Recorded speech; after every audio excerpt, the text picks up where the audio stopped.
ఏమనిపిస్తుంది సార్ ఆయన 2 సంవత్సరాల గవర్నమెంట్? గవర్నెన్స్ లేదంటున్నాను, అందుకే మీకు 3 ఎగ్జాంపుల్ అంత మాట చిచి అన్నారు సార్. మీకు 3 ఎగ్జాంపుల్ చెప్పిన. మనందరం పోరాడింది విద్యా వ్యవస్థ ఉద్ధరించబడాలి, వైద్య వ్యవస్థ ఉద్ధరించబడాలి, తర్వాత పిల్లలకు ఉద్యోగాలు రావాలి. 3 కదా. నిధులు నీళ్లు నియామకాలే కదండి. నీళ్ళలో చేసిన కొత్త పనే ఉంది.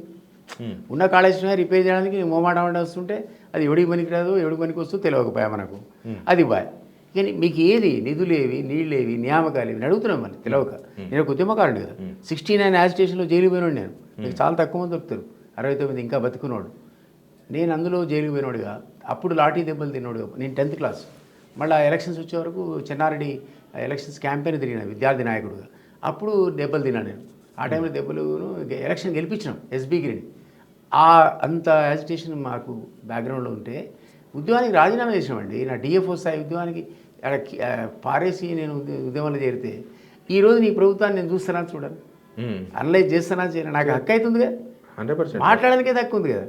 నేను మిమ్మల్ని అడుగుతున్నా, మీరు చూడండి. అందుకే మళ్ళీ బైక్ పెట్టుకొని తిరిగి నాకు చెప్పండి. 3 విద్యారంగం, వైద్య రంగం, తర్వాత ఉద్యోగ ఉపాధి రంగం, ఈ మూడిట్లు మీరు అడ్వైజ్ చేస్తే ఇక తెలంగాణకి అసలు అడిగింది అదే, కొట్లాడితే దానికి అదే, రాకపోతే ఇంకేం తెలంగాణ. కేసీఆర్ గవర్నమెంట్కి రేవంత్ గవర్నమెంట్కి ఏం సార్ తేడా? అదేమో ధృతరాష్ట్ర పరిపాలన, కుటుంబ పరిపాలన.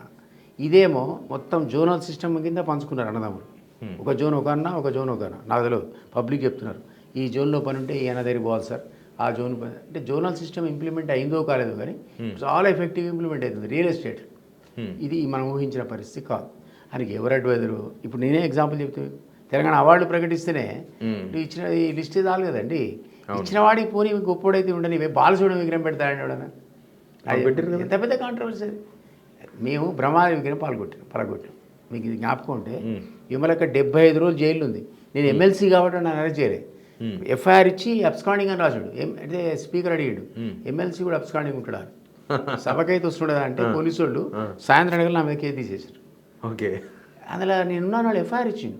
బ్రహ్మాండ విగ్రహాన్ని పలగొడితే మేము జైలు పోయినోళ్ళం.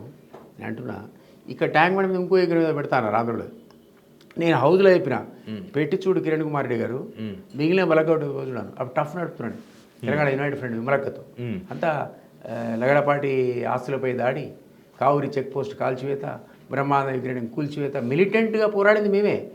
మేము చెప్తే భయపడరు. మీరు పెట్టండి ఎల్లుండి అన్ని కూలగొడతామంటే వేరే సభ్యులు